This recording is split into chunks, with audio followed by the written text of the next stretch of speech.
Let's open a word of prayer. Lord, thank you for this day. We pray that you'll watch over us today and pray that you'll bless our time together. In Jesus' name, amen. Well, today, so I sort of gave everybody a preview on my Facebook page that, I was thinking about a title like this. I kept hearing this week on different podcasts that I listen to. Everything is accelerating at an accelerating rate. It's increasing at an increasing rate. It's accelerating at an increasing rate, and it's increasing at an accelerating rate.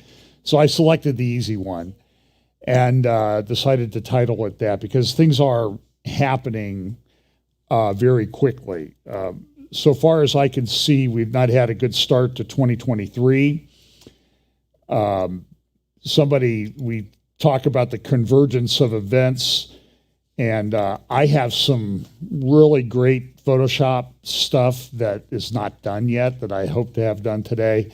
And I'm in the midst of preparing a bunch of talks. I'm going to be doing a couple talks in Calgary, Canada in early May, the first weekend in May. And so I'm getting those ready. So you can pray for time to get that done because you have a week like this week with Davos. And I think a lot of things that are, they sort of touched on everything. So I'm going to play you just a few clips from Davos today, but I have about 30 or 40 hours of videos to watch from that mess. And I watch them so you don't have to.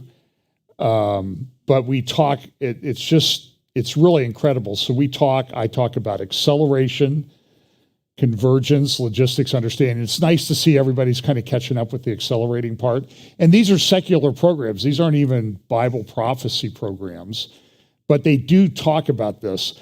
And I have some ideas of things that are kind of floating around in my head about how to sort of depict when the seals open. For example, here's the fourth seal, and how to depict that. And I think I showed last week that shadows casting, because this return of Jesus at the end is this bright light. And so everything I think that happens there will have shadows that cast themselves long before those events happen. And as you get closer to these events, they're clearer. You're not in the shadows anymore. You're actually the world will be in the event. But I also think that when these things happen, the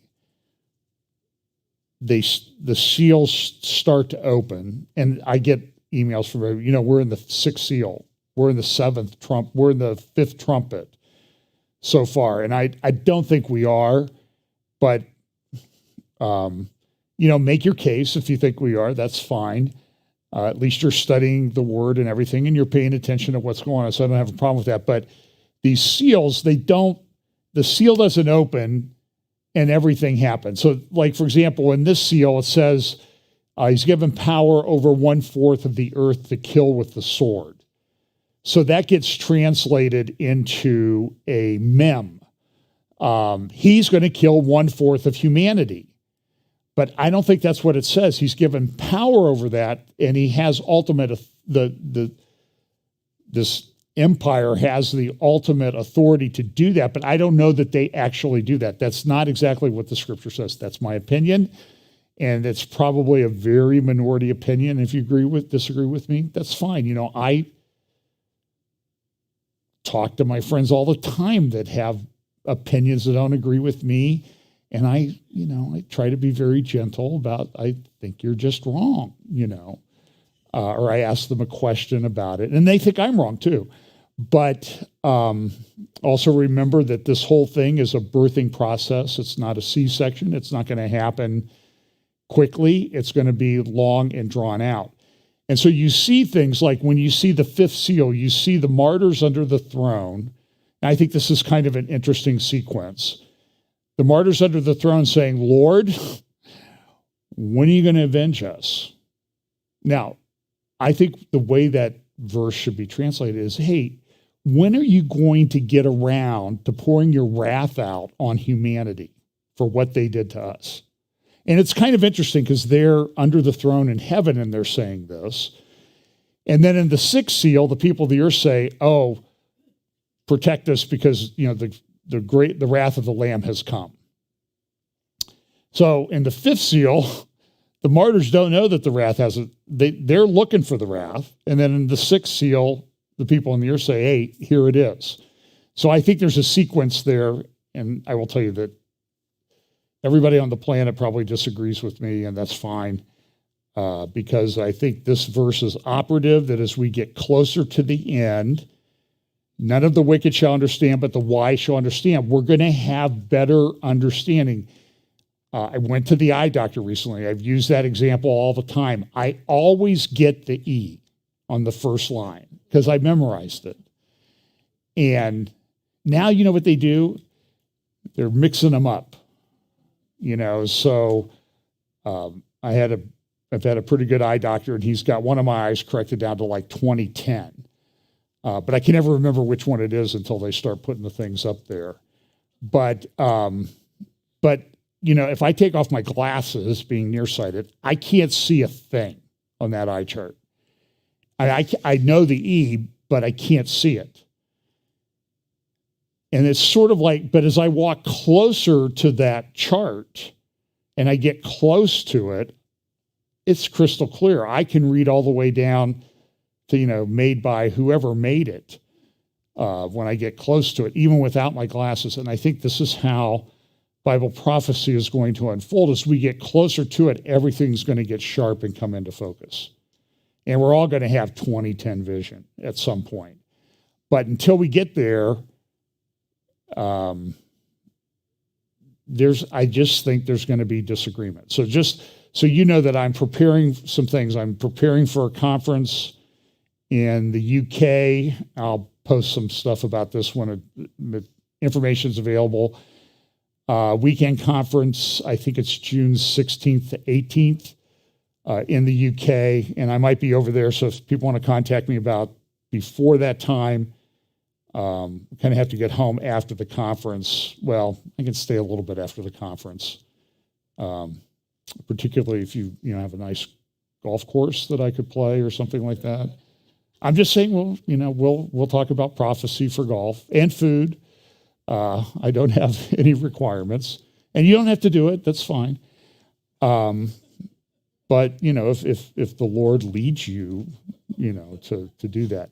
And then I already mentioned Calgary in early May, and we'll be going to and from that. So might be able to work some things in on the way to or from Ohio to Calgary and back. So here's this verse came to mind this week, and somebody sent it to me, and I thought this was a good one to start with. Psalm chapter 2. Why do the nations rage and the people plot a vain thing? The kings of the earth set themselves, and the rulers take counsel together against the Lord and against his anointed, saying, let us break their bonds in pieces and cast away their cords from us. He who sits in the heavens shall laugh. The Lord shall hold them in derision. Then he shall speak to them in his wrath and distress them in his deep displeasure. So that's coming. And we saw, if I had to describe Davos and what's going on, it's like people building Babylon is what you're watching. And the Lord is going to deal with that final Babylon. And there's a lot of discussion about what's the exact shape of it? Where's it going to be? What's it going to be?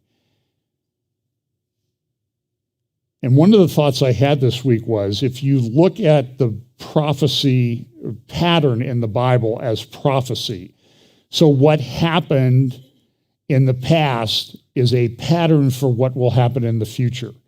So, for example, among Orthodox Jews, there is a tradition that what happened at Hebron, at the tomb of Abraham, is a pattern that will eventually show forth or come about in the future. And what happened when Abraham died, Isaac and Ishmael came together, and reconciled at the funeral of Abraham, at the tomb. And so that is believed to be a picture of the ultimate reconciliation that's going to come about in the future in this conflict that goes on between Jews and Arabs, which it's still going on. But ultimately, it's believed that this is going to resolve itself. And you will see, for example, even in the Arab press this week, they were talking about how important Hebron is to this whole process. And I don't make this stuff up. I'm just out there sort of gathering all of this information to share with you. So I want to start off with a few things. Now, this continues to be a problem for the president. They keep finding classified documents everywhere. It's leading some people like, well, we're going after that Trump guy for the same thing, but, and isn't it interesting the way they're handling it? His lawyers are allowed to go and look through his documents to see if there are things there. Now, I understand that the Department of Justice searched his house, but did you see that? Was it 21 or 25 armed FBI guys there that were locking down the place when they went to Biden's house?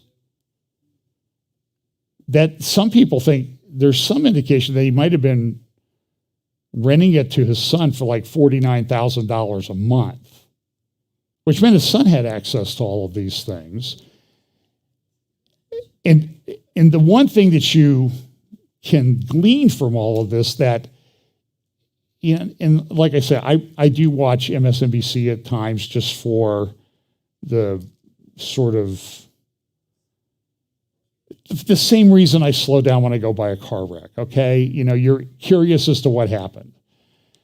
And you shouldn't look, but you just can't help taking a peek. And what you find there is hypocrisy on an epic scale. And so I have come up with the phrase, if hypocrisy were water, the world would drown. And it would be another flood. So I almost thought I was going to title my update this today, but I thought that would, but anyway, so you know that I at least thought about it. And just so you know, Joe Biden has under 2 years to go now, if you're keeping track. He has 1 year, 363 days or 64 days. So, but who's counting, right?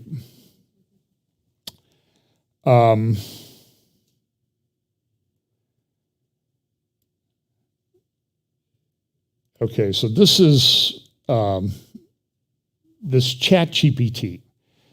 One of the subjects at Davos, and I didn't get my videos edited on that, but I'll just sort of bring it up here, is that OpenAI has developed this thing called ChatGPT. OpenAI was originally, one of the founders of it was Elon Musk.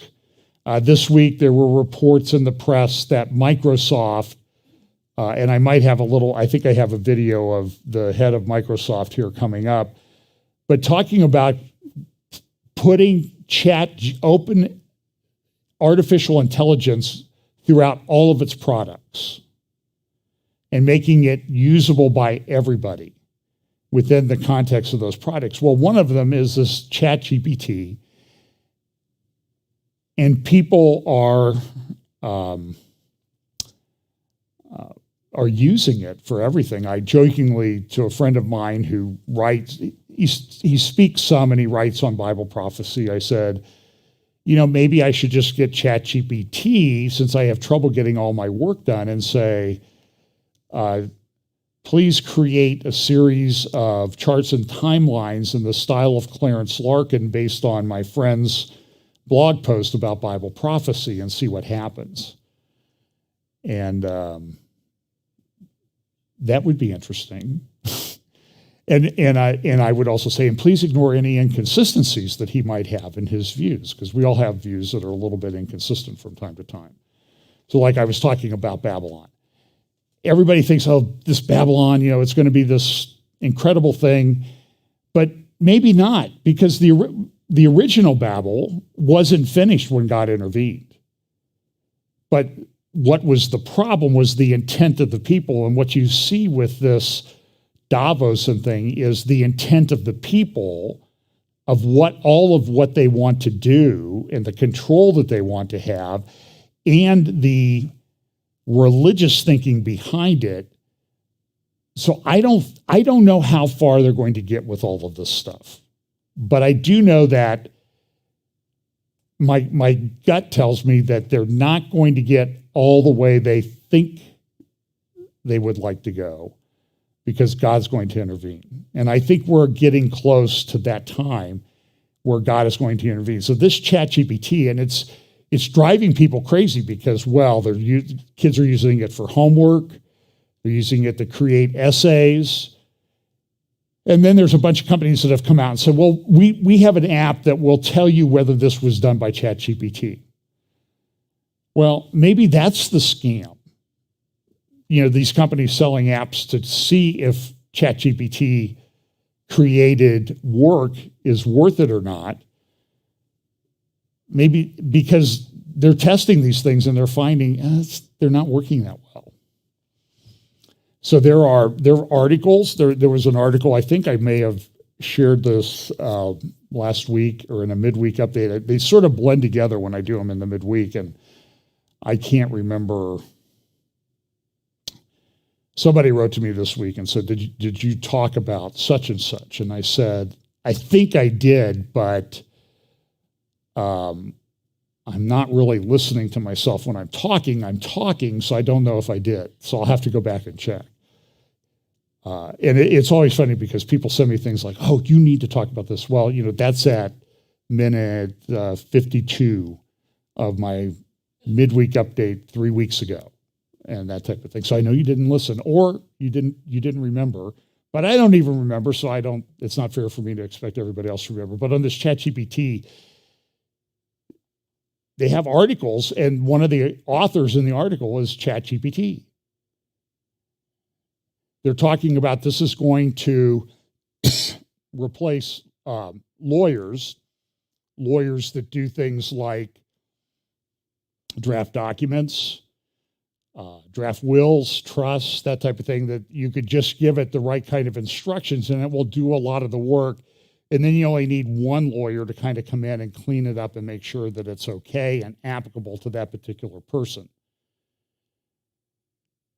And I know how managing partners think, like, well, these lawyers cost us a lot of money, but if we can figure out a way to do this to just, reduce our labor costs, they'll do it in a heartbeat until it gets around to them. And then they think, well, it helps to have the human element involved.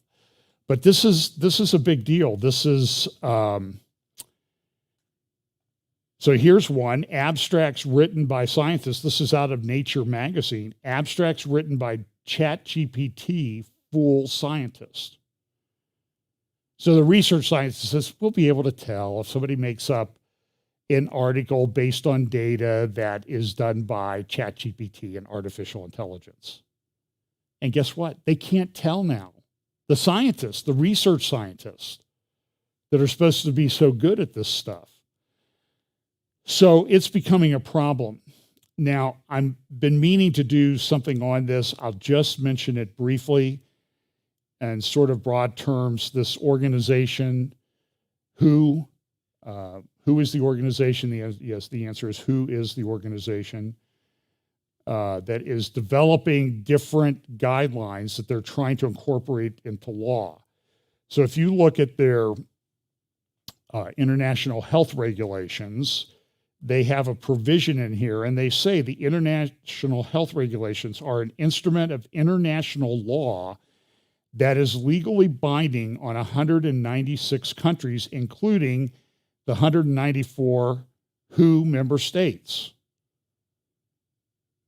And they talk about how these grew out of an endemic that overran Europe, and they create rights and obligations for countries. Now, we have a constitution in the United States that says if there's an international treaty, it has to be approved by 2/3 of the Senate, which is never going to happen in this world.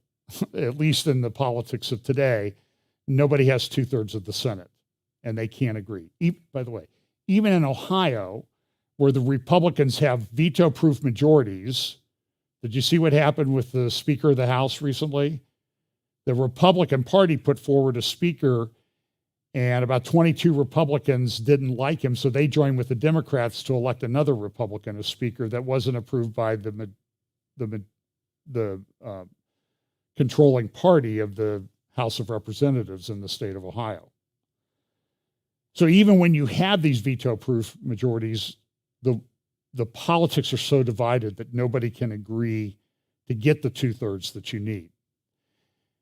So there would never be a treaty approved, but that's what the Constitution says. The problem is, how do you challenge that? So this is how Obama got the JCPOA thing with Iran through. It was really should have been a treaty, but he made it up like it was an agreement that he could approve.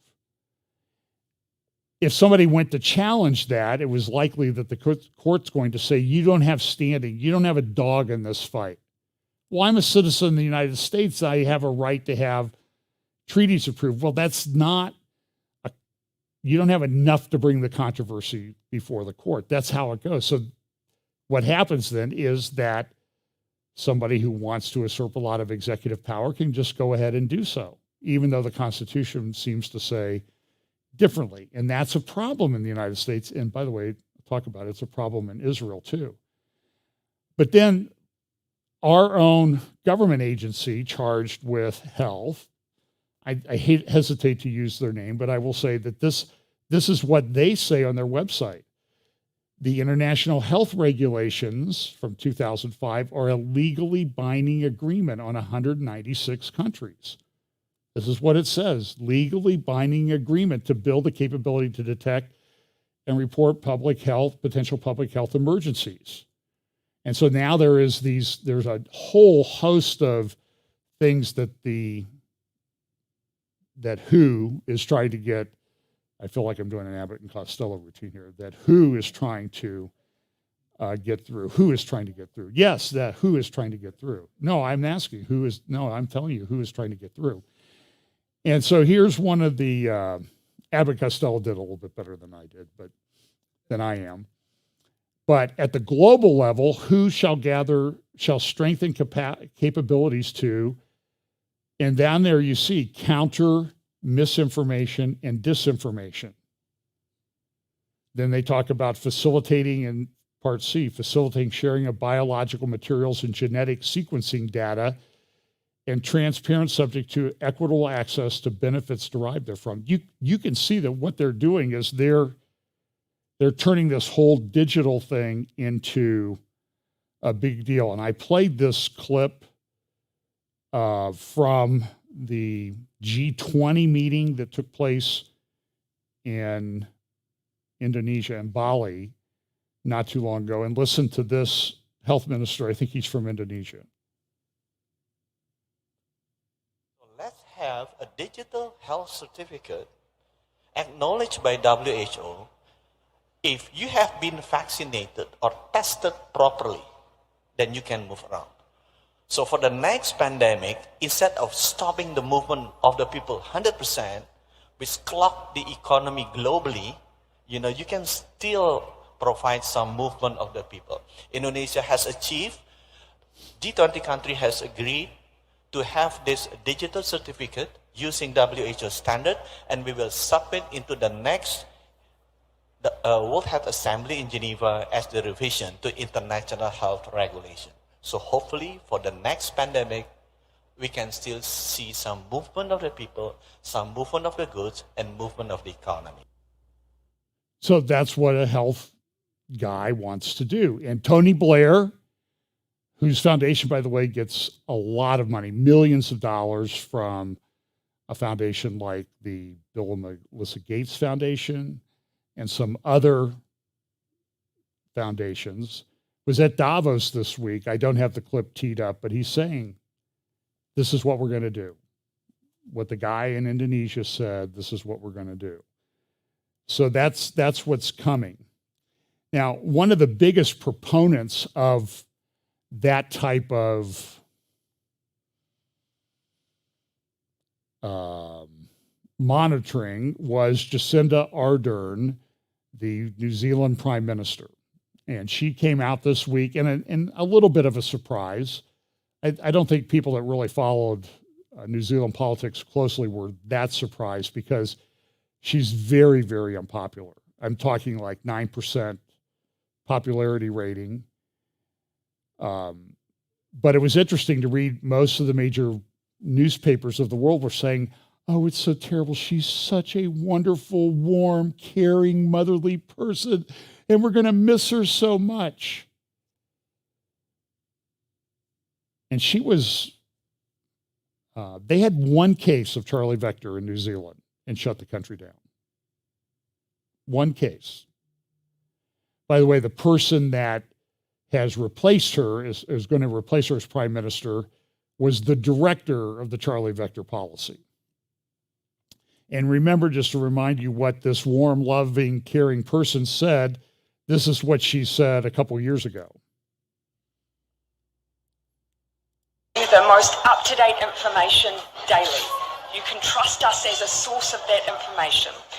You can also trust the Director General of Health and the Ministry of Health.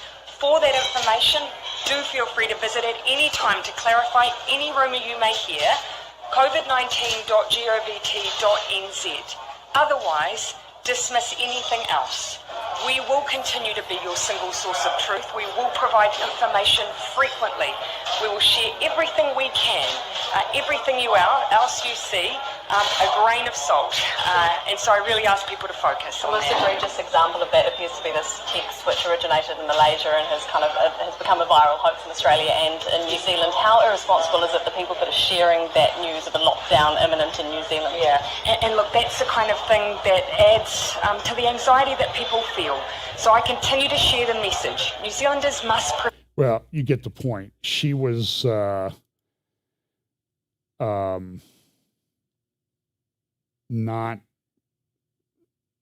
not real popular among a lot of people, but the world loved her. I mean, everybody was sort of, wringing their hands at Davos about this. Now, my slides are a bit jumbled up just because there was so much going on.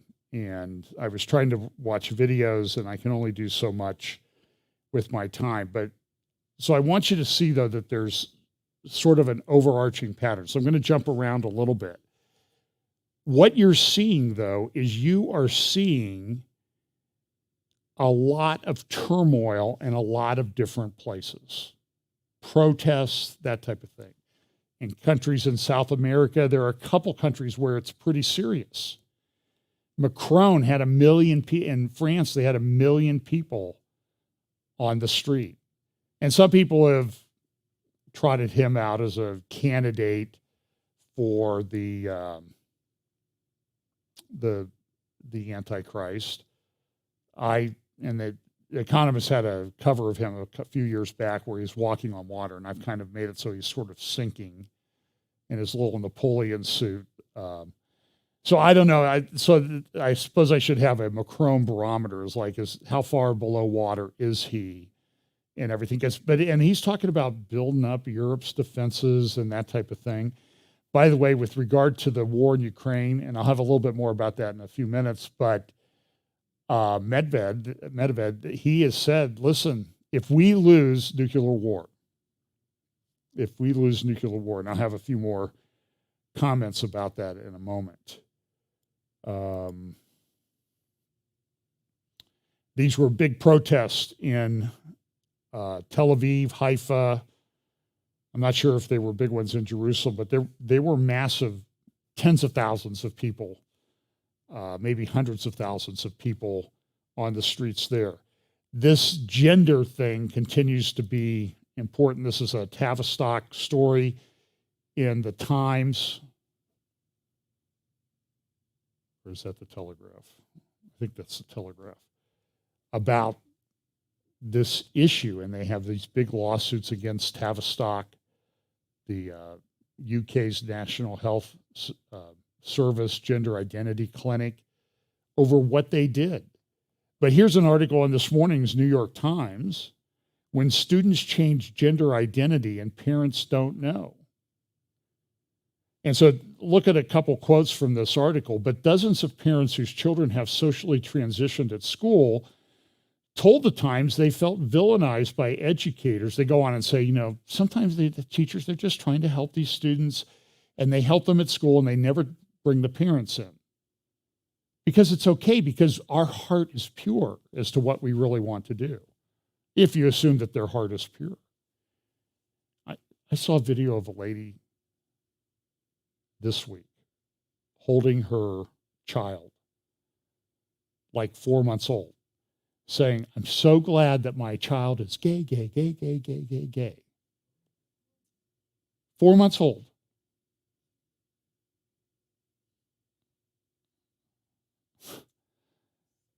What's the old saying? If the Lord doesn't do something quickly, he needs to apologize to Sodom and Gomorrah. But dozens of parents, this article in today's New York Times, whose children have socially transitioned at school, told the Times that they felt victimized by educators who seemed to think that they, not the parents, knew what was best for their children. They insisted that educators should not intervene without notifying parents unless there is evidence of physical abuse at home. Although some didn't want their children to transition at all, others said they were open to it, but felt schools forced the process to move too quickly, and that they couldn't raise concerns without being cut out completely or having their home labeled unsafe. And they're taking kids out of homes because of this, because the parents don't want to go along with it. And it's why? Because they want to tear the family apart. That's their overarching goal. Many advocates for LGBTQ youth counter that parents should stop scapegoating schools and instead ask themselves why they don't believe their children. So listen, New York Times, here's the deal. Sometimes parents don't believe their children. You know, I had a nephew. He used to think he was Prince Valiant. He'd run around with a little cape and a sword, being very nice to people. But, you know, he wasn't Prince Valiant. And he later learned he wasn't Prince Valiant. But because kids fantasize and role play and that type of thing. And parents know their kids. Nobody was upset when my nephew did that because we knew he would kind of outgrow it. And besides, Prince Valiant was kind of a nice guy. So here's another. These disputes are unfolding as Republicans rally around parental rights, a catch-all term for the decisions parents get to make about their children's upbringing. Conservative legal groups have filed a growing number of lawsuits against school districts accusing them of failing to involve parents in their children's education and mental health care. Good. I support that 100%. Should find those groups and support them. Critics say groups like these have long worked to delegitimize public education and eradicate the rights of transgender people. But how schools should address gender identity cuts through the liberal and conservative divide. Parents of all political persuasions have found themselves unsettled by what schools know and don't reveal. And that I applaud the New York Times for making a truthful statement. Now, I have talked about this a lot. I've gotten some pushback about it. But this week, and China is in a demographic collapse. Now, it's going to take time. It's not going to happen. They don't go from 1.4 billion people, which they probably don't have. It's probably more like 1.2 because they've been overcounting. So people move into the cities and they continue to count them where they lived in the rural areas. So they get double counted.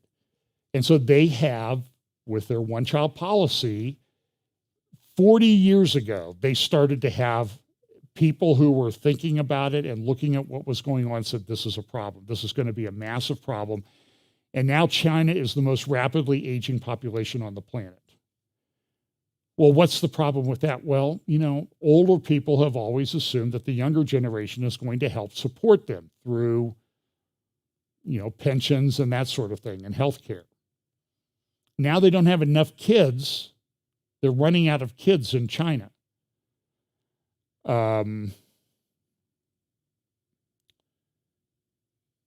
a really good article on this. I think it's this one. And so here's, well,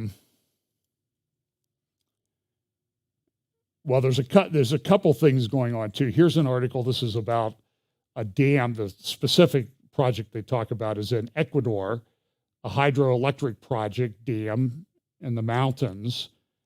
And what they're finding is that a lot of these Belt and Road Initiative projects are just falling apart. Remember the old saying, do you really want to buy that? It's made in you know where. So now they make a dam and they have the same problem. So their things are falling apart. So Seth Fransman picked up on the demographic problem in the Jerusalem Post on today.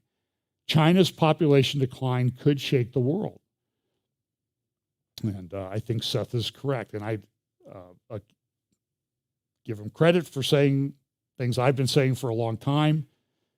We had dinner. I don't think we talked about it at dinner. He's a smart guy. He came up with this on his own analysis.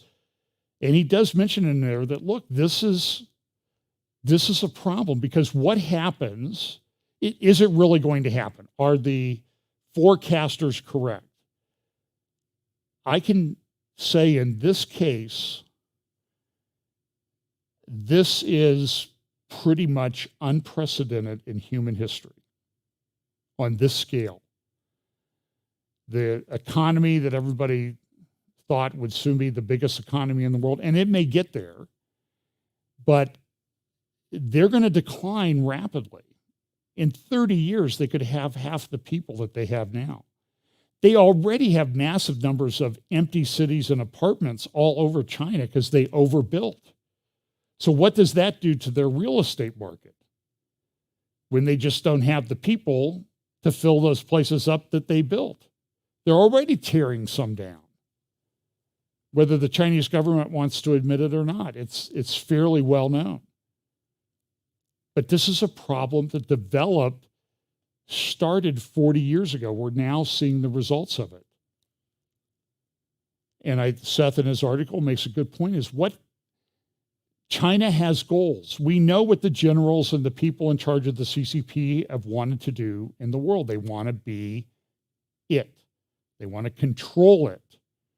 So they've tried to foster that Belt and Road, financing, cheap labor, that type of thing. Now they don't have cheap labor. Because why? Because they don't have the laborers. They also don't have, they right now have a military, but in 20 years, they may have trouble getting people for their military. It's the same problem with Russia. And so what you have right now, and this is why I think it plays into the wars, rumors, wars part of Bible prophecy, is that you have a number of countries that have things that they want to accomplish, but they've hit the demographic wall, full speed. The Tehran Times and other newspapers in Iran were saying last year, and I think they were saying it because they wanted to change it, but they said that Iran had the fastest collapse of female fertility rates in human history. So if you want to accomplish something, what do? Well, maybe you go for the war now. Now, will China attack Taiwan? There was a report put out by the Center for CSIS is the acronym for it, and they put out a thing about, is China going to attack Taiwan? And it was pretty good. They said,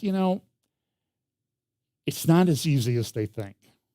They have to land people. They have to take people across this ocean, put them in there, control everything. And it's going to cost a lot of money. It's going to take a lot of resources.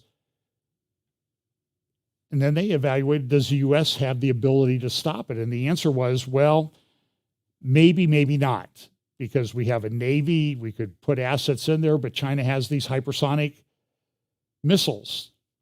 And so a plane can shoot a hypersonic missile, and it's not even anywhere near where our artillery and anti-aircraft systems on an aircraft carrier can shoot it down. And one missile can take out an aircraft carrier.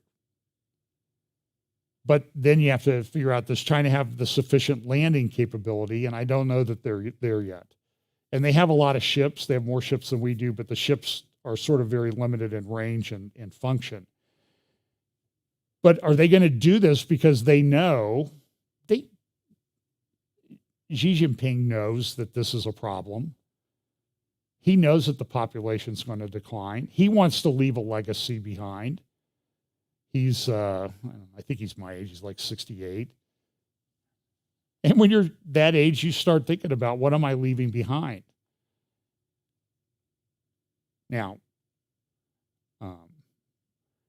when you have thousands of nuclear weapons and a big military and are used to having a lot of people, your thoughts about what you might leave behind in terms of a legacy are a little bit different than me,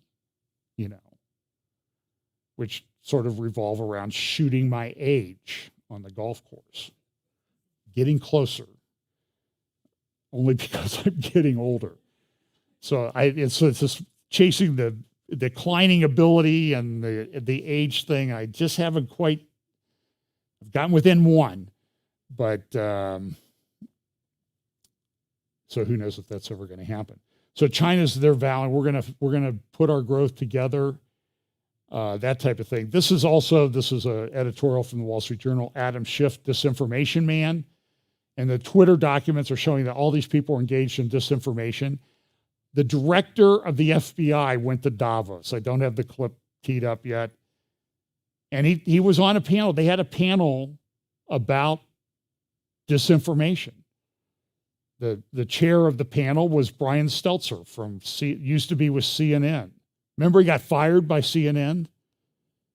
But that was an awful experience for him. Why? Because he went right from CNN to being a fellow at Harvard School of Business or Harvard School of Government. And so you're in the pipeline. You're always going to be taken care of.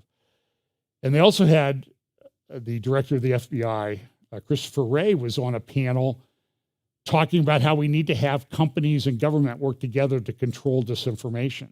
They don't even hide it. The government's not allowed to do that in the United States. It's against the Constitution. At least the last time I read it, it was. But I mean, the Supreme Court can't even identify the leaker. This is an interesting article in the Jerusalem Post. A rabbi created a sermon through ChatGPT. So I'm going to need to put like a little footnote disclaimer down and blow it up, sort of like, this ChatGPT. I actually posted this on Twitter. All tweets are my own. No generative AI was used in creating these tweets or posts that I put up. They're my own words. No artificial intelligence, maybe a little bit of wisdom thrown in, I hope. But I'm going to have to put a disclaimer up that this was not generated by ChatGPT. I'm not going to use ChatGPT, but I mean, we've seen plagiarism scandals for preachers, off and on around the country. What do you think it's going to be like with ChatGPT? Is it real or is it ChatGPT? And what they found was, after reading, the rabbi used ChatGPT to create a sermon. After reading the AI written piece, the rabbi asked his congregation to guess who had written the sermon. In response, the congregation thought, that's very good. It must be Rabbi Jonathan Sacks, who they like. The rabbi then expressed fear over the advancement of AI. He expressed fear of knowing where content comes from. By the way, they were wrong. It was written by ChatGPT. The question then is, what's it going to do to jobs? And I've said they're already talking about white collar jobs, lawyers, programmers could be overtaken by this. So then you have people who don't have a job. And what they provided to society, we don't need them anymore. And now we're into that, area that Yuval Harari's been talking about for years. Like 5 years ago, he was talking about this. What happens when people no longer can provide a service and they have no benefit to humanity? And it's always interesting. All the people at Davos, the elites and everything, there'll always be something for them to do. It's the rest of you peons that we don't need. This is a tweet I ran across yesterday. I mentioned last week there was a lady that was at Davos on one of their forums that they had, and she was talking about having glasses that you put on. The glasses will allow you not to see things that might be uncomfortable to you. The proverbial rose-colored glasses. So here's, this is a robot. So listen to this. Future where smartphones are replaced by smart glass, allowing us to experience augmented reality in our everyday lives. We will be able to interact with people in real time, as if they were physically present, and use the technology to enhance our daily activities. The possibilities are endless. And notice it's like us. The robot is saying us and we. I see a future where smartphones are replaced by smart glasses, allowing us to experience augmented reality in our everyday lives. And the term augmented reality is kind of humorous anyway, because it's not really reality. It's just what you're seeing and what you think. And everybody thinks it's it's the whole metaverse thing. So this is today is the 50th anniversary of Roe versus Wade, and it's still a problem in American society. Probably was a bigger factor in the last election than we want to admit. Those of us who were glad to see Roe versus Wade go away. I see this morning that on the anniversary, or yesterday, the day before the 50th anniversary of Roe, probably the most unrestrictive abortion laws in the country was voted on by at least one of the houses of the Minnesota legislature and passed, 69 to 65. So that may become law in Minnesota. And it's a state by state thing. So you're going to have to educate people. That's where the real work would do. Now that DeSantis seems to be coming to the forefront for the nomination for Republican nomination for president, or one of the considerations, and you're seeing more and more people sort of entering into the field. I saw some interviews with Nikki Haley this week. I think she's probably going to run. So DeSantis, remember a couple months ago, he fired the prosecutor in Tampa. He said, "You're not doing your job." So the guy sued him in federal court. Now, there's a thing called the 11th Amendment, and there's also some case law in the federal courts that say that if you bring something in federal court that really should be in state court, the federal court has no basis for moving forward. I remember these cases because it was the subject of the moot court competition that I was involved in my first year in law school a while ago. So 45 years ago. 45. And, but that didn't stop the federal judge. The federal judge concluded, I don't have any basis. I can't make the ruling. So that should just be it, right? I'm not allowed to make this ruling. That's not what he did. He tore into DeSantis. He's a Clinton appointee. He's on senior status. He's leaving his legacy behind, so he's going to rip Ron DeSantis because he doesn't like him and say he violated the Constitution, he violated his free speech rights, and it was questionable whether the guy was doing or not doing his job. It's not like you let every criminal out of prison, the judge said in his opinion, but it doesn't make any difference. Oh, here's that other article that I had about Macron wanting to increase France's military spending. So, okay, so here's the disclaimer. I have to play some of the people that spoke at Davos just because they're just so stinking weird that it's hard to believe they're part of the elite. So here's one, a former presidential candidate,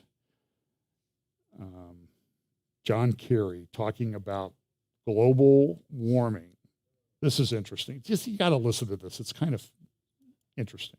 I sat up last night. My daughter is here. She does a lot of work in health. And we met up last night. We're sitting there talking, so how do we change the way people are thinking about this and talking about it? And why is it that allegedly wise adult human beings, CEOs, some of them, United States senators, some of them, a whole bunch of folks, want to ignore science and want to ignore mathematics and want to ignore physics and somehow cannot bring themselves to do what we need to do? And when you stop and think about it, it's pretty extraordinary that we, select group of human beings, because of whatever touched us at some point in our lives, are able to sit in a room and come together and actually talk about saving the planet. I mean, it's so almost extraterrestrial to think about, quote, saving the planet. And if you said that to most people, they think you're just a crazy tree-hugging, lefty, liberal, do-gooder, whatever, and there's no relationship. But really, that's where we are. You look at what's happening with species. Half the species of the planet have been already killed. And if you look at the way we live, the incredible sort of destructive process of growth, the way we interpret it, not as enlightened growth, but as a sort of robber baron growth, driven by a lot of different things. We had 18 separate $1 billion cost events in the United States last year. And you look at Pakistan. Okay, that's a mercy pause. By the way, they had like 1,200 private jets show up in Davos. Who's got the robber baron mentality, the big carbon footprint? Also in his talk, he talked about this. He said that we need a World War II-like mobilization to fight climate change. So now I have to play the obligatory King Charles last year in Scotland. As we tackle this crisis, our efforts cannot be a series of independent initiatives running in parallel. The scale and scope of the threat we face call for a global systems-level solution based on radically transforming our current fossil fuel-based economy to one that is genuinely renewable and sustainable. So, ladies and gentlemen, my plea today is for countries to come together to create the environment that enables every sector of industry to take the action required. We know this will take trillions, not billions of dollars. We also know that countries, many of whom are burdened by growing levels of debt, simply cannot afford to go green. Here we need a vast military-style campaign to marshal the strength of the global private sector, with trillions at its disposal, far beyond global GDP, and with the greatest respect, beyond even the governments of the world's leaders. So, by the way, you've seen Prince Harry. Did I share the joke about Prince Harry last week? He claimed in his book that he killed 25 Taliban. And really what the true story is that he captured 25 Taliban and started complaining about his miserable life to them, and they shot themselves. So, but a great article in the Houses of Worship section of the Wall Street Journal yesterday, Prince Harry's Pagan Progress. And he talks about, he's like all these other millennials. They just, although I think he's 40, but it says here, yet the percentage of millennials claiming absolute certainty in God's existence, 53%, wasn't far off the figures for baby boomers and Gen X, when they were young. But what they talk about is the fact that he says, well, I'm not religious, I'm spiritual. And then he's probably available the first weekend of May when the coronation happens. I doubt that he's getting invited based on this. And it makes, but I'm willing to reconcile with my family. It's pretty amazing. But what the Wall Street Journal concludes is, listen, he's just like a pagan. That's his progress. That's what he's progressed to. That's what he's become, because he has no standards. I don't have time to talk about it. There was a guy that was sort of on Cardinal McCarrick's case, wrote some articles about it in the Catholic press about a month ago, and he said, listen, if I die, investigate. And he was pretty critical of some parts of the Catholic Church, and he died this week. They claim he was in Ivory Coast in Africa and got malaria and died, but it was like 3 days, and that's not usually the way it progresses. So was he taken out? I don't know. It bears looking into. Okay, so now here's another panel, and I'm just going to play a little bit of this because it's again about climate change. Just because I want you to see the graphics that they use. We maybe need to step up our graphics thing here. I'd rather have the private jet first, and then we'll work on the graphics. Just saying. Okay, so here we go. Leading the charge through Earth's new normal.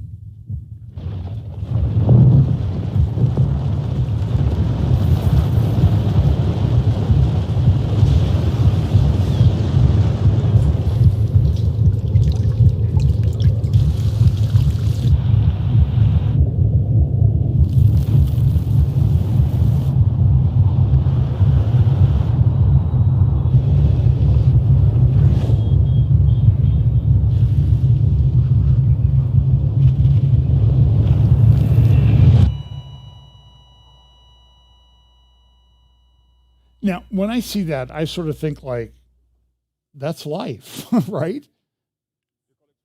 So here we go.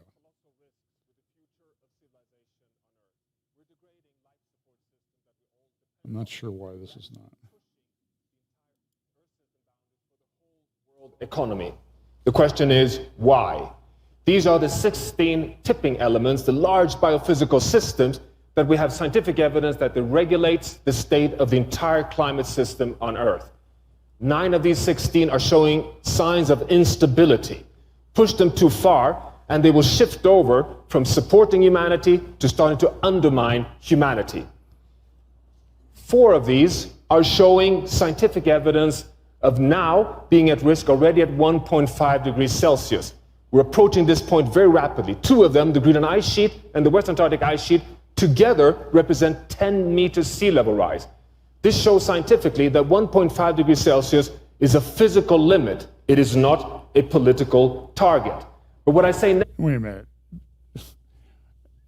If you're like our house, we have the thermostat set on 70 degrees during the day and 66 or 67 at night. We're over the 1.5 Celsius limit, it seems like. We should be... I don't know, something bad should be happening to us. It's not. They go on. I won't play all of the clip because this is a few minutes long and I want you to listen to it. But look what they talk about, safe and just Earth system boundaries. Very cool graphics though, but of course they had in, first he's going to start with some good news and then he's going to get kind of wound up. Secondly, in Andrew's home country, Australia, the elections changed the climate policy of Australia. And then the elections in Brazil changed the climate policies in Brazil. So there is good news. We do have some momentum. The European Union has been mostly successful in balancing the need to respond to the short-term energy crisis caused by Russia's evil and cruel invasion of Ukraine, balancing that short-term crisis with the need to accelerate the longer-term transition to renewable energy. There is still a risk that it will get locked into fossil fuel infrastructure that actually increases emissions in the years going forward, and we have to be careful about that. As the Secretary General said in his brilliant speech earlier today, we are not winning. The crisis is still getting worse faster than we are deploying these solutions, and we need to make changes quickly. Emissions are still going up. All these promises of the last few years to cut emissions are still going up. When are we going to bring these emissions down? And just to put the science in a slightly different context, people are familiar with that thin blue line that the astronauts bring back in their pictures from space. That's the part of the atmosphere that has oxygen, the troposphere, and it's only 5 to 7 kilometers thick. That's what we're using as an open sewer. If you could drive a car straight up in the air at interstate highway speeds, you get to the top of that blue line in 5 minutes. Even faster and than your all the private greenhouse jet. gas pollution would be below you. We're still putting 162 million tons into it every single day. And the accumulated amount is now trapping as much extra heat as would be released by 600,000 Hiroshima-class atomic bombs exploding every single day on the Earth. That's what's boiling the oceans, creating these atmospheric rivers and the rain bombs and sucking the moisture out of the land and creating the droughts and melting the ice and raising the sea level and causing these waves of climate refugees predicted to reach 1 billion in this century. Look at the xenophobia and political authoritarian trends that have come from just a few million refugees. What about 1 billion? We would lose our capacity for self-governance on this world. We have to act. So in answer to your question, I would say we have to have a sense of urgency much greater than we have yet had, and we need to make some changes. So, by the way, I added the flame. That's I was going back and forth between that and the clown head. So the flame won. That guy was like a couple hundred votes from being president. So that was mercy in that case. So I thought of this. I will claim that this is my originality. They talked at Davos about algorithms. So I thought that this should have its own name, and it should be called the Al Gore meltdown. Algorithm, Al Gore meltdown. Pam thought it was hilarious. And that's the only audience that I care about. But it's interesting. Remember, he talked about river bombs and ocean cloud bombs and all this other stuff. And you know what he's thinking? All that problem in California, rivers in the sky, and all the rain that they're having in California. This is the Los Angeles Times. This is not the Gateway Pundit or anything. It says, storms linked to climate change doubtful. Scientists on recent storms, been there, done that. It's happened before in California. We've had fires. So I'm looking at that forest fire there. They have fires all the time in California. Sometimes they're really bad. Sometimes they're not so bad. One year we were in California in the winter, and driving from Ontario down to San Diego, it looked like I mentioned to Pam, there were flowers blooming on all the hillsides because they'd had so much rain. So it's like being in Hawaii. Other times you go down there and it's black because they burned. So it happens. And so here the article says, a group I call mediaologists always hype the current situation to make it seem worse than the last one. Now listen, there is coming a period in human history of climate change. And so we need to be, that there will be climate change, and there are species dying off and that type of thing, and we have major problems.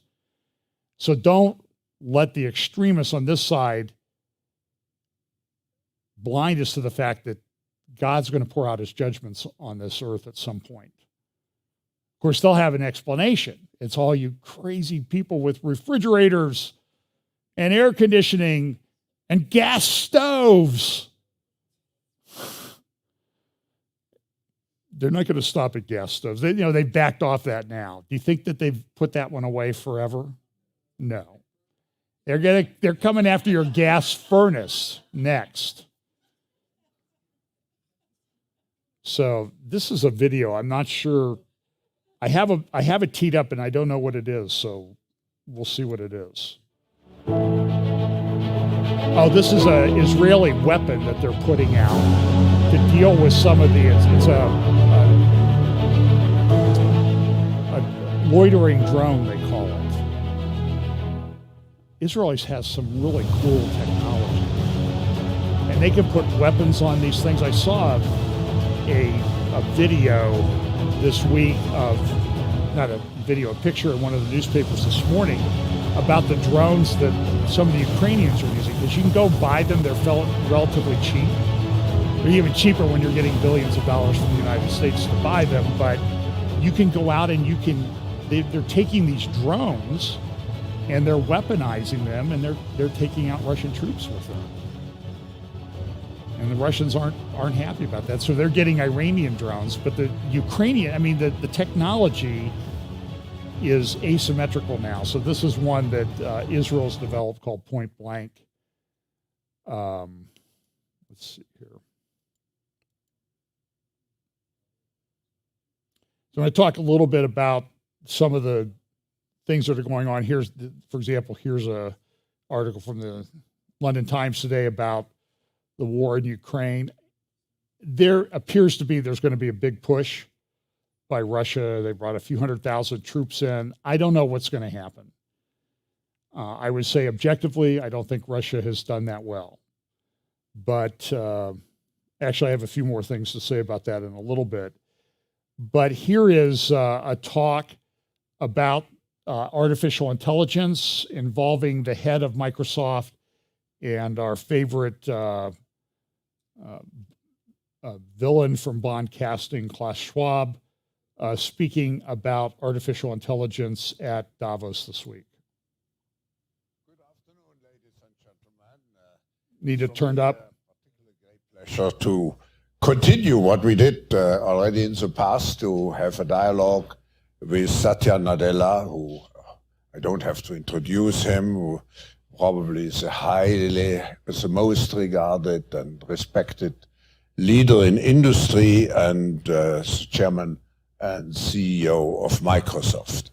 So, hey, by the way, do you think that Kerry thing is a toupee? I when I was watching him, I wanted to go up there and just yank on it just to see. And of course, here's a really rich billionaire, head of Microsoft. I'm sure he's a billionaire, but no toupee for him. should you have a question or a comment? Can we have the sound? And mention your name. But let me start with a discussion with you, Satya. And it seems when we look at the fourth industrial revolution that now in technological development, when you look at the S-curve, we are really at the point where we have the exponential development. We see, just look at the announcements over the last weeks, artificial intelligence, quantum computing, and I could go on and on. Where are we on the S-curve? And interestingly enough, I sort of think about it as there's one S-curve where we are at the tip, where it's now about deployment, diffusion, mainstream. In fact, the other side is something like artificial intelligence. If you look at it, it's at the beginning of a new S-curve. And that's the fun part of being in the tech industry, where there are certain technologies that are reaching maturity that need to get deployed and show real results. And then we now have essentially an emergence of a completely new set of technology, which I think is going to be a revolutionary. You say it will be a revolution. I think we all feel it will be a revolution, but there is a certain fear, particularly about artificial intelligence. People feel it dehumanizes us and so on. Now, what steps do we need actually to make sure that those technologies, particularly artificial intelligence, remain society-oriented and human-centered? Yeah, I mean, I think it's a great point, and I think a very important consideration, and quite frankly, a design consideration. In fact, one of the things we think a lot about is how to deploy this technology to empower human beings to do more. To your point about the Industrial Revolution, Klaus, I would say, we're still waiting for the Industrial Revolution to reach some large parts of the world 250 years after. The internet maybe took 30 years.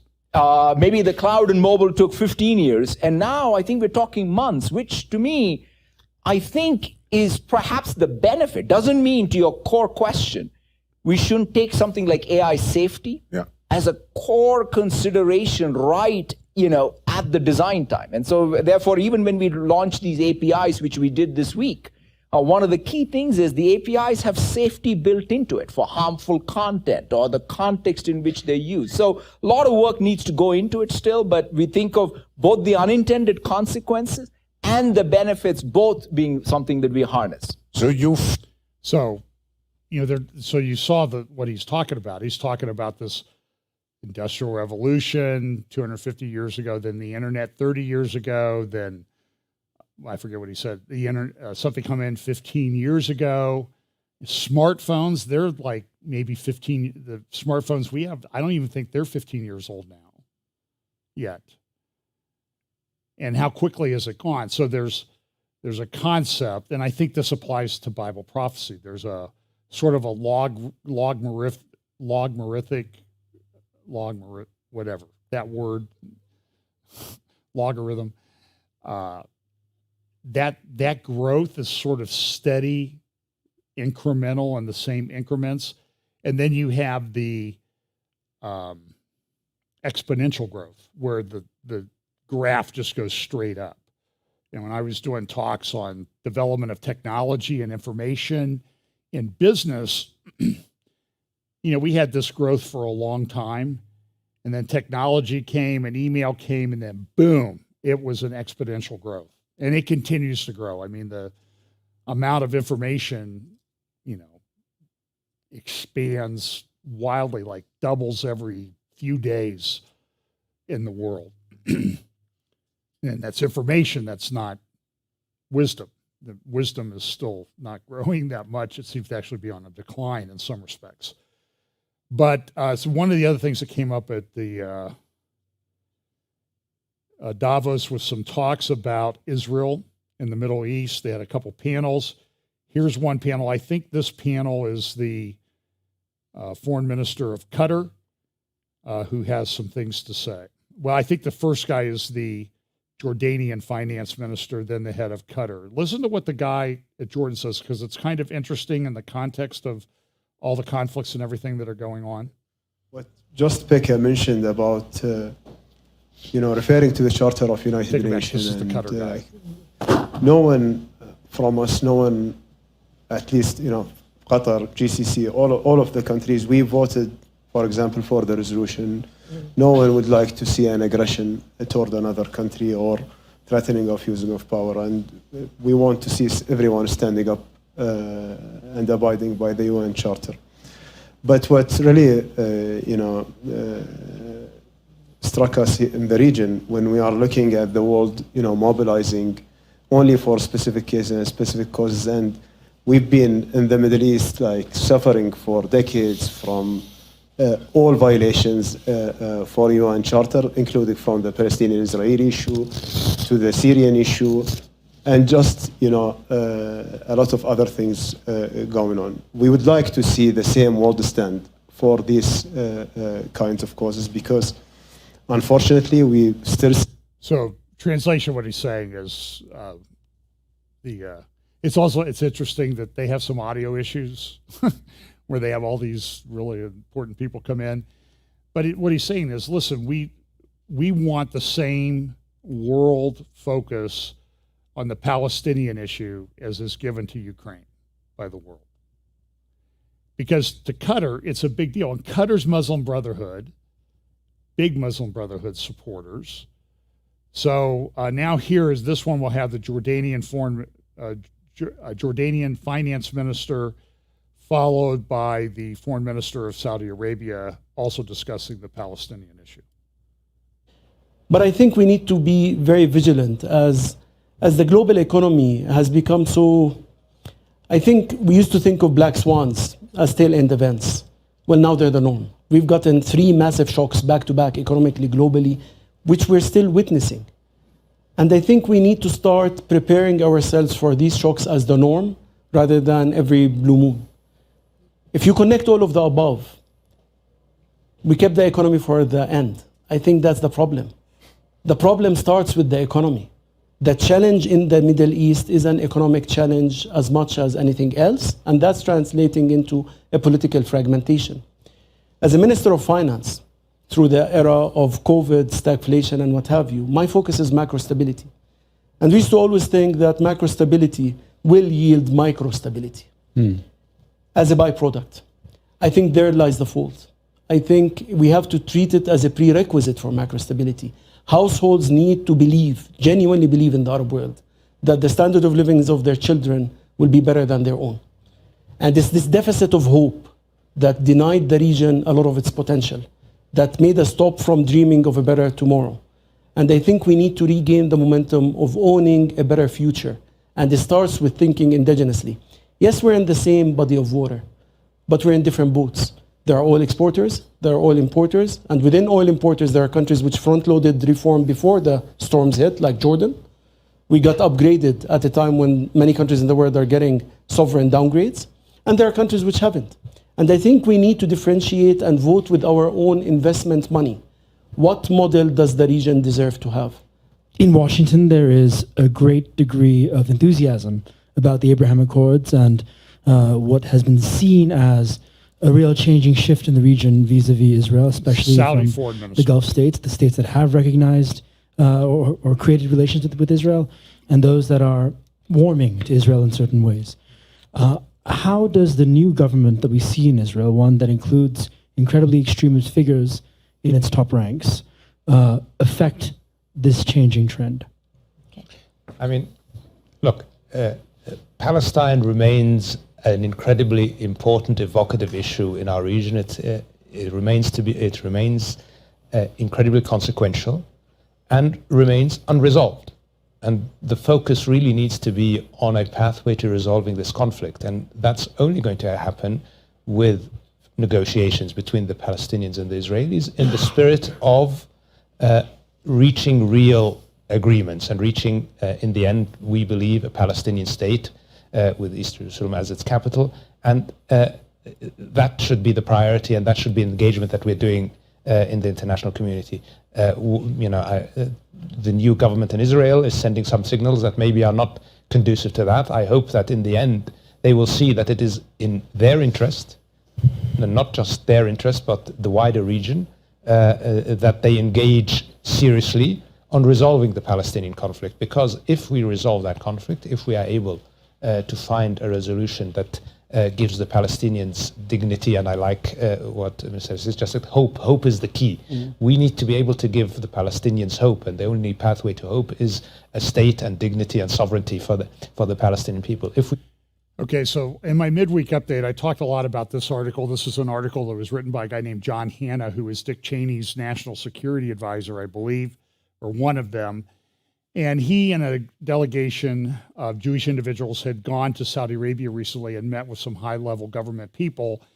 And those high-level government people said, look, we have like 3 things we want to accomplish.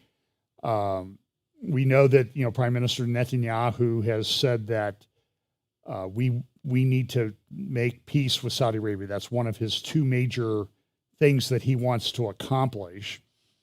And on the question of normalizing relations with Israel, his article in the Jerusalem Post, I think this was January 5th, said, it makes sense for us to normalize with Israel. We share the same threats, enemies, and allies. This is a Saudi speaking. But it will be difficult because for 50 years, we filled our people's heads with hatred of Israel.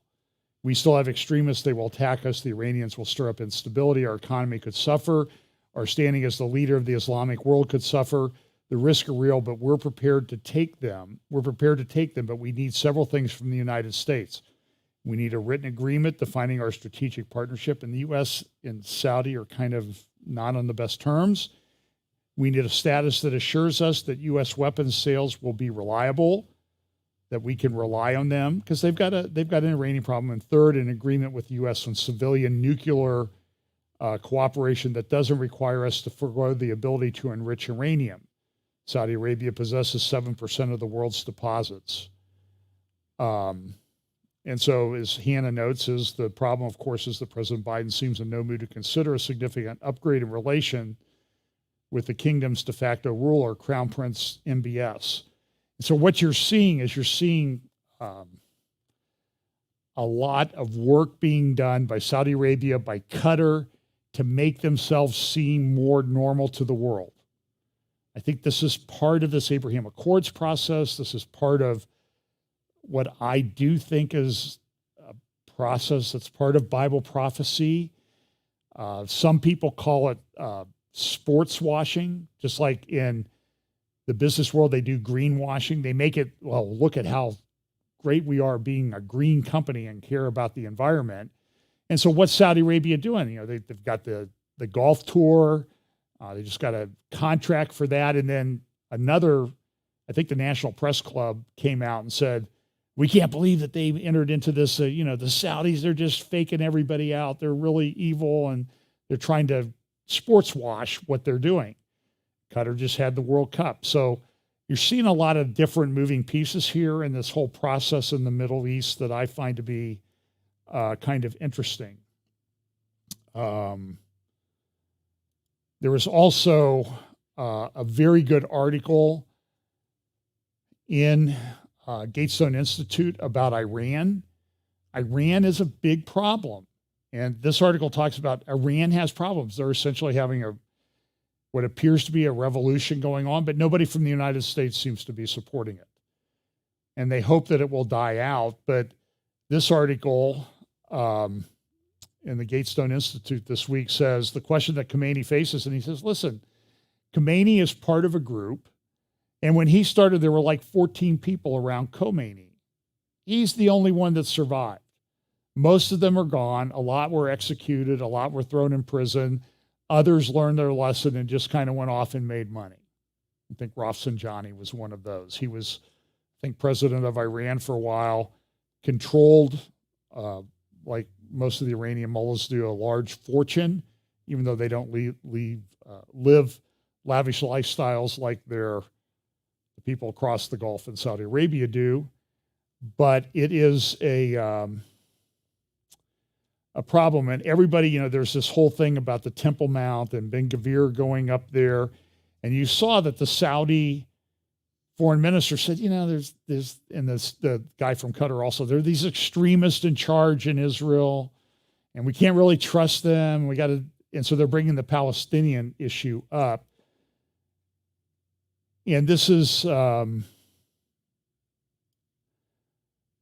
it's a big deal. While all this is going on, Iran is a big threat on drones. As more drones are used in places like Ukraine, Tehran will be able to modify and perfect its drone program, and that's a big deal for Israel. But there are all these protests going on in Israel right now, and I'll finish up with this. So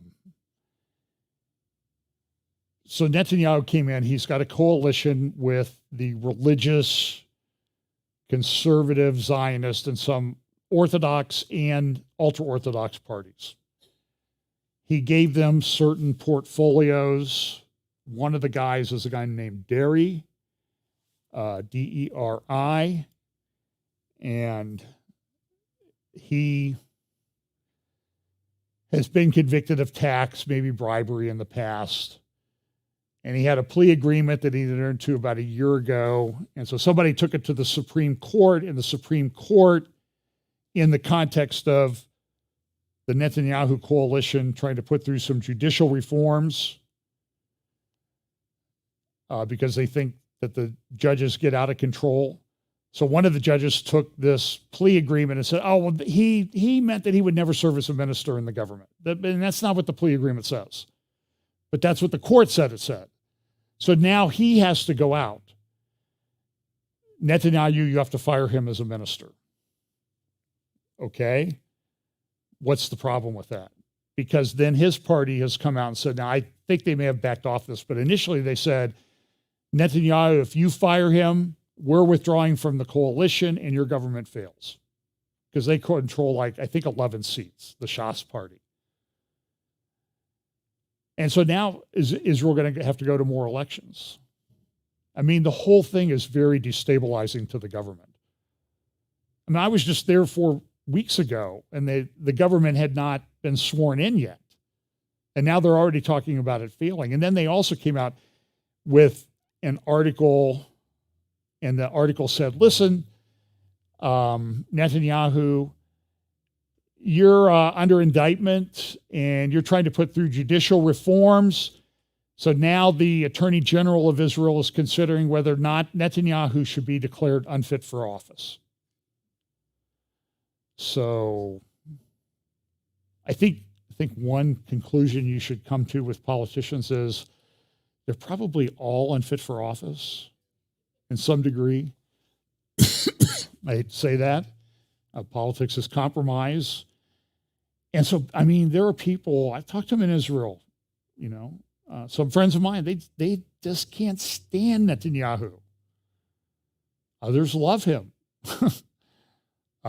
People can't stand Ben Gvir, who went up on the Temple Mount, and they ended up having a Security Council meeting at the UN because a Jewish guy went up on the Temple Mount and walked around, and all the Arab press is going, he's storming the Temple Mount.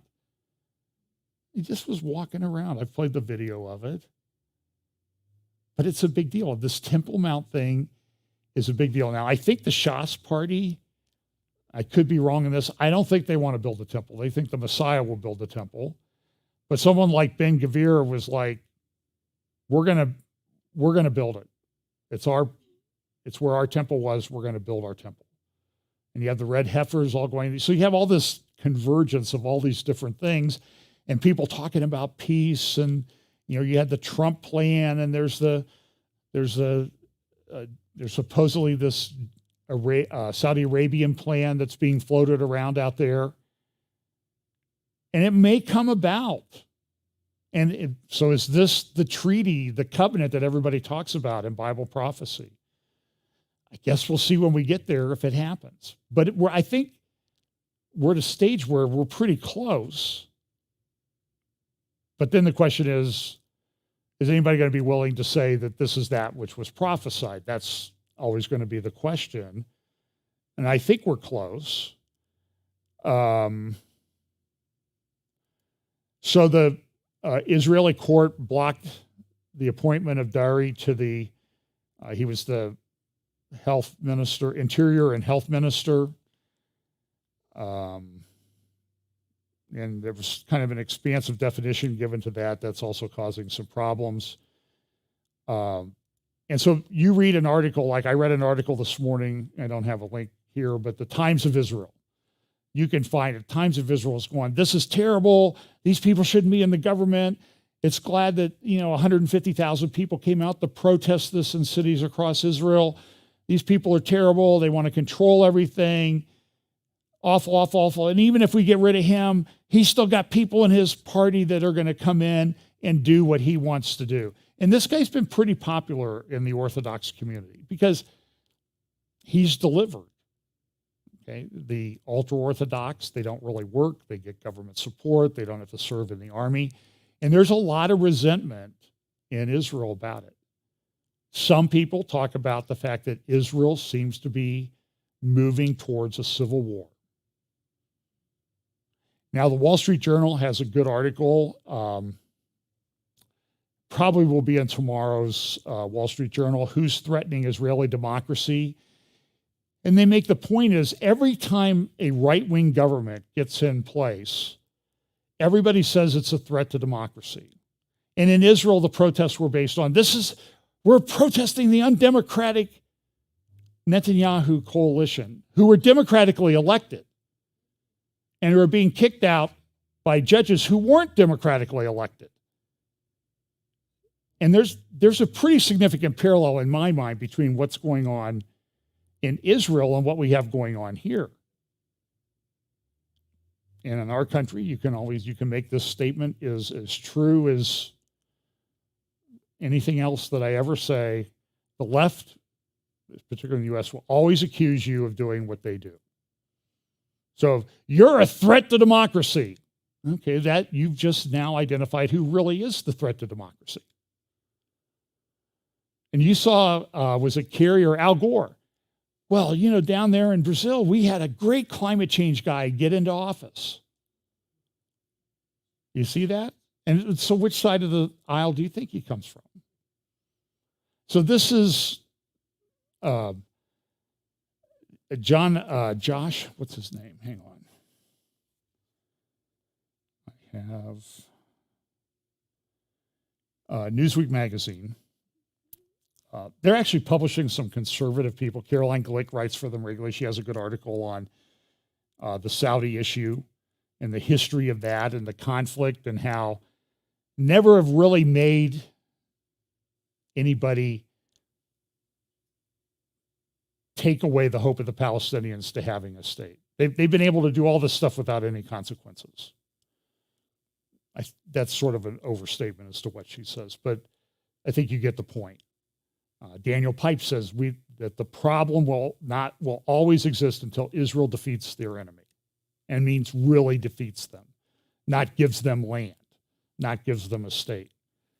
And the point is, all of this stuff that's happening is this technology advances, artificial intelligence, this transgender thing, all of this acceleration of all of these things at the same time. And not just accelerating it a little bit, they're going like this. And so I think that that's prophetically significant. But so Josh Hammer in the Newsweek says this.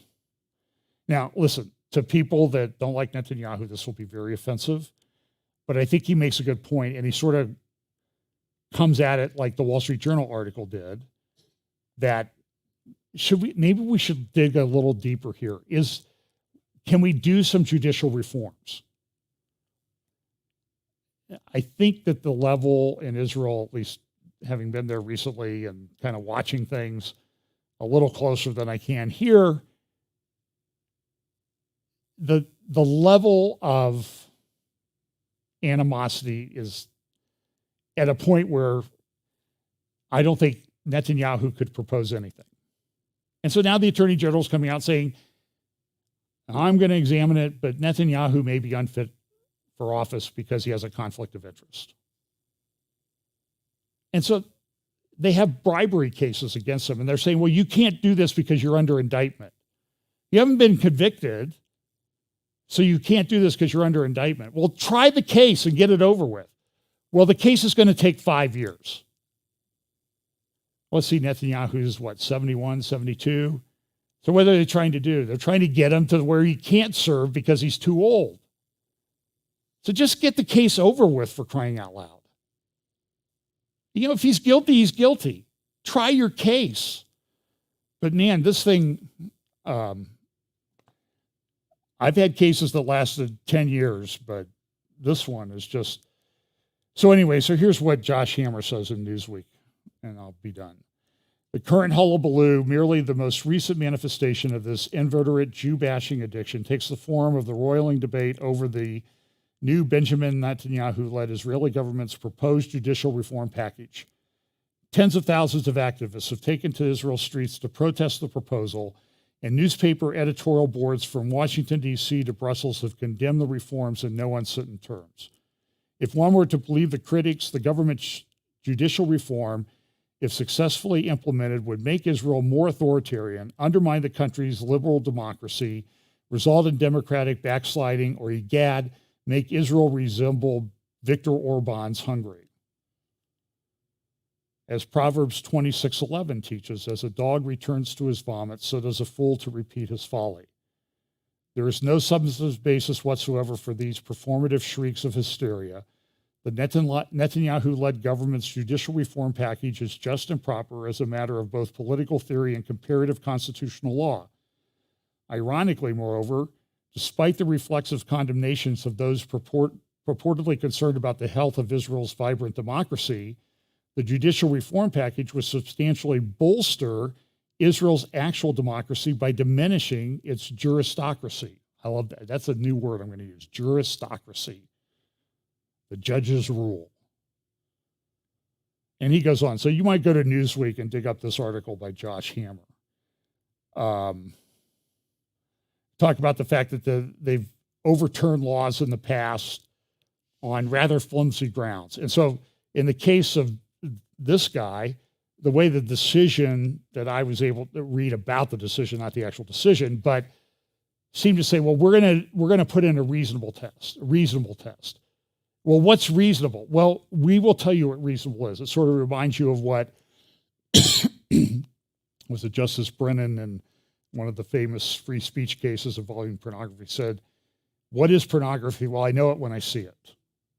Okay, so I know reasonable when I see reasonable, if it's what I determine to be reasonable. And we're at this stage where I am concerned about judicial tyranny. So listen, this guy may be a very bad guy. Okay, but you make a law that the judges can interpret, not that they get to make whatever they want. And that's where they're at right now. I don't care what anybody says. They're at the place where the judges are making it up as they go along. And that is a problem. And we're seeing that here in the United States. We've seen it for a couple decades, and I don't like it, and it's not good. And it's very destabilizing to the society as a whole. So I just am concerned that we say, well, nobody likes this guy, so we can get rid of him. We can make it up. And that works. But what happens down the road when it's your guy that nobody likes? Are you going to be there saying, well, the courts can remove him? That's no problem. Do you think that would really happen? And so Israel doesn't have a constitution, but they're in a constitutional crisis. And we're in the same boat here. And I think the fact that you're seeing this all over the world at the same time, in country after country, 1 million people protesting in France, hundreds of thousands in Spain, other countries, Peru. I mean, it's everywhere you look, everything is destabilized. And what does that lead to? That leads to potential problems. So this is, and then this thing in Ukraine, I like this report here on New York Times today. Everything is destabilized everywhere you look. So I'll do a midweek update this week. I'll get through some more of those Davos videos because there were a lot of important issues that were brought up there about technology and where we're going on that side. But there are also geopolitics. So it's a difficult world. So we'll do a midweek this week sometime. Midweek meaning from Monday to Friday. Saturday and Sunday are the weekend. Everything else is midweek, okay? So let's pray. Lord, thanks for your word. Thank you for the fact that you've given us some idea about the way the world's going to be, and that